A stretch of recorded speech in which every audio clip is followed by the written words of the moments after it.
De volta com Conexão Saúde, nosso entrevistado de hoje é o Dr. Rodrigo Leitão, hematologista, está conversando conosco sobre as doenças do sangue. E volto a lembrar, você pode participar, o telefone é 929-8111-4512. Você pode aproveitar a presença do Dr. Rodrigo aqui e fazer as suas considerações que durante o programa serão respondidas. Mas, doutor Rodrigo, nós até conversamos um pouco aqui no intervalo sobre essa questão quero insistir nisso porque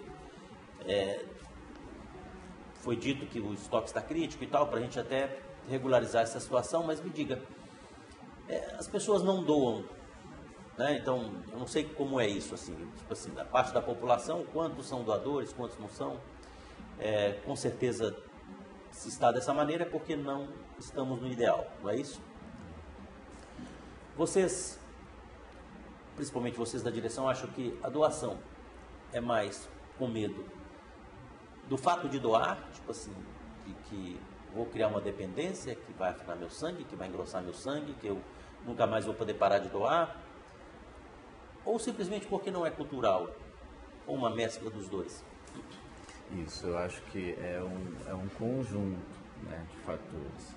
Primeiro, o desconhecido. O ser humano naturalmente já tem o medo do desconhecido. Então as pessoas veem aquela agulha que é enorme, né, grande, e acaba achando que a dor é bem maior do que realmente só aquela picada momentânea, e a coleta dura em torno de 10, 15 minutos mais ou menos. Então não é um desconforto tão desagradável.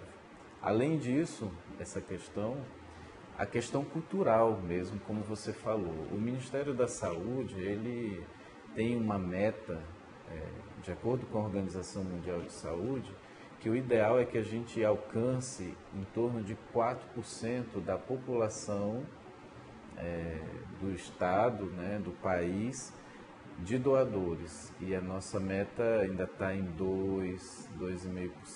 E a gente não chegou a esse número, e isso acaba repercutindo, sim, na questão da regularização do estoque.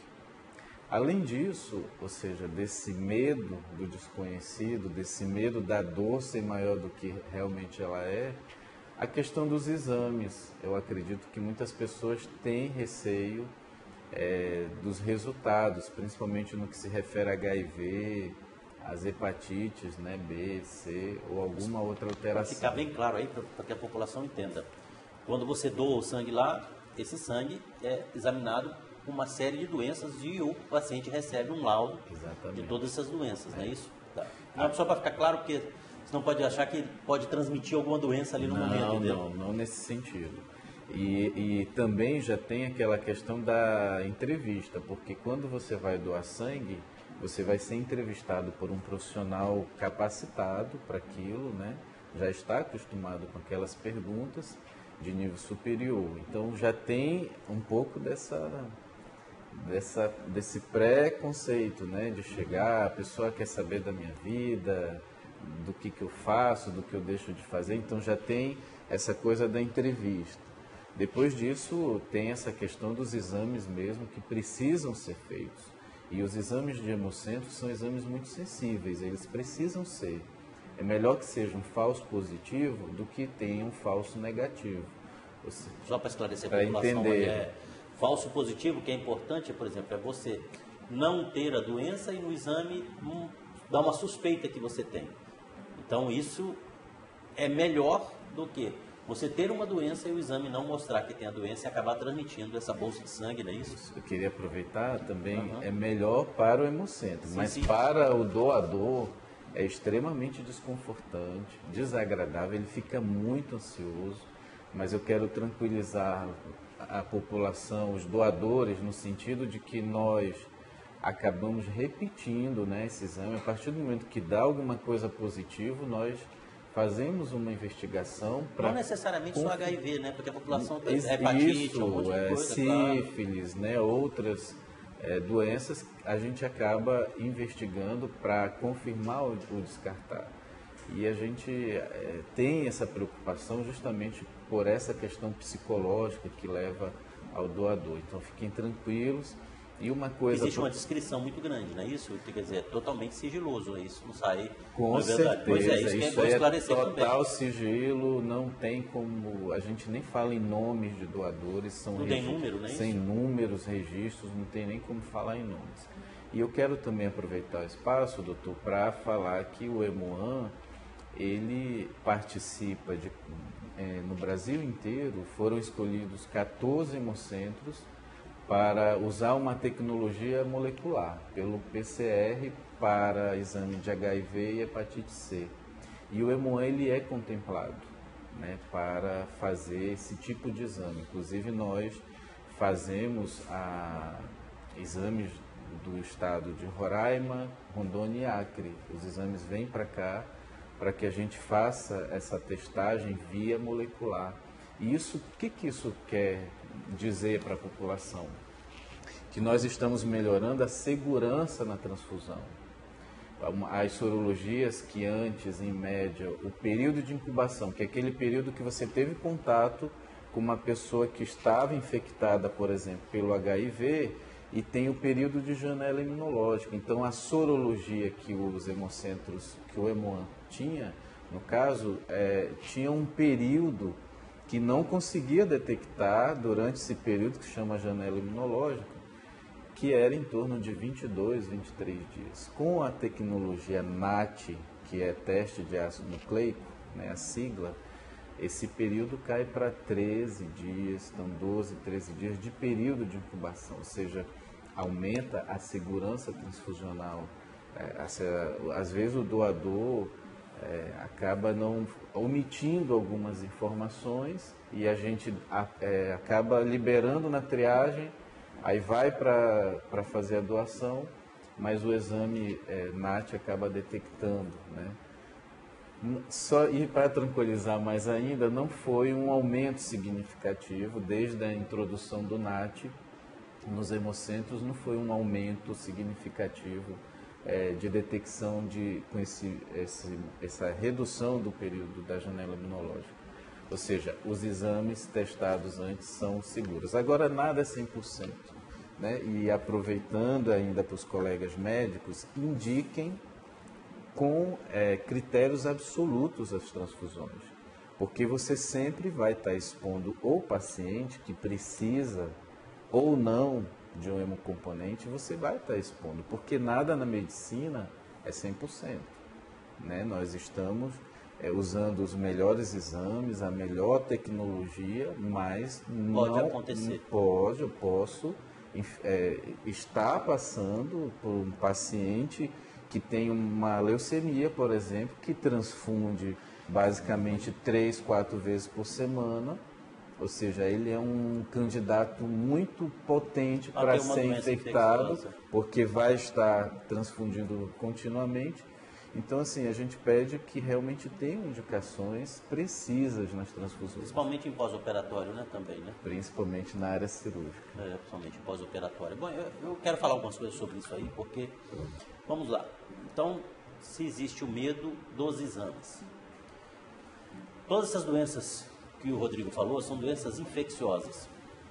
E quanto mais cedo forem diagnosticadas, menor o índice de complicações, menos problema você vai ter e maior a chance de cura e ou controle. Então não tem essa de que eu não vou fazer porque eu não quero nem saber. Já pensou se eu tiver? Sim. Já pensou se eu tiver? Não. Se você tiver, você tem. Você fazendo o exame ou não, você tem. Não é eu não sabendo se eu tenho que eu não vou ter. Isso não existe. Então, assim, e me parece que todos esses exames são 0,800, né? O paciente não paga absolutamente nada e já sai com um check-up, vamos colocar essa palavra? Talvez você não goste muito, mas já sai com um check-up infeccioso altamente qualificado, não é isso? Um exame altamente qualificado. Então, quer dizer, faz uma certa quantidade de exames ali, com exames que são gratuitos, não é isso? Depois você busca esse resultado. E se porventura der algum problema, que seja hepatite já pensou, quer dizer, precisa se tratar da hepatite, você precisa fazer um controle, você pode evoluir com uma cirrose.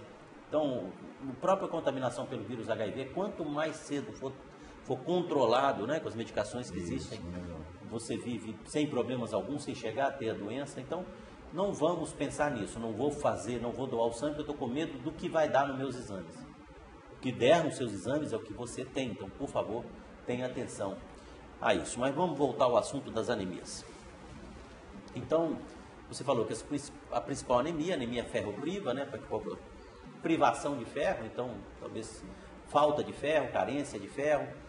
E a outra seria as anemias carenciais, quer dizer, não está chegando o alimento, não é isso? Adequadamente. Essas duas, como tratá-las, como conduzi-las, assim, de maneira bem básica mesmo? Isso.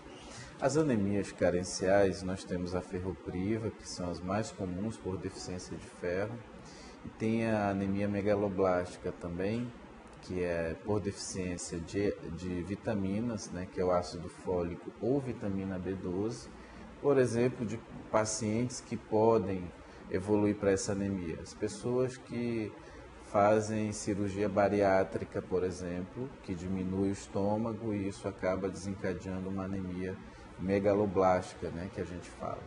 As pessoas que tiveram câncer de estômago, que tiveram que fazer uma cirurgia, retirar o estômago, também estão propensas a ter esse tipo de anemia, inclusive mista, tanto por deficiência dessas vitaminas quanto de ferro.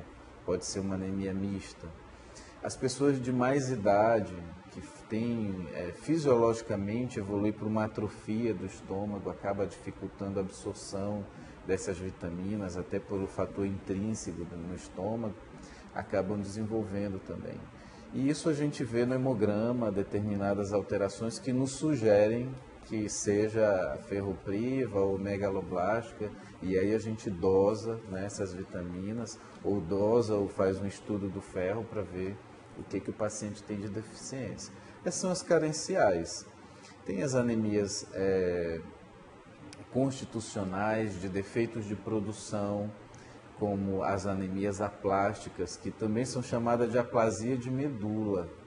O que é isso? A medula, ela para de produzir mesmo os componentes celulares, e aí pode ser só de uma determinada série, ou seja, só da série das células de defesa, que são os leucócitos, ou só da série vermelha, que vai desencadear anemia, ou só da série de plaquetas, que faz a coagulação do sangue.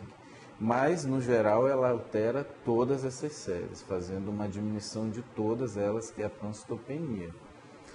Isso é uma aplasia de medula. E tem as anemias hemolíticas.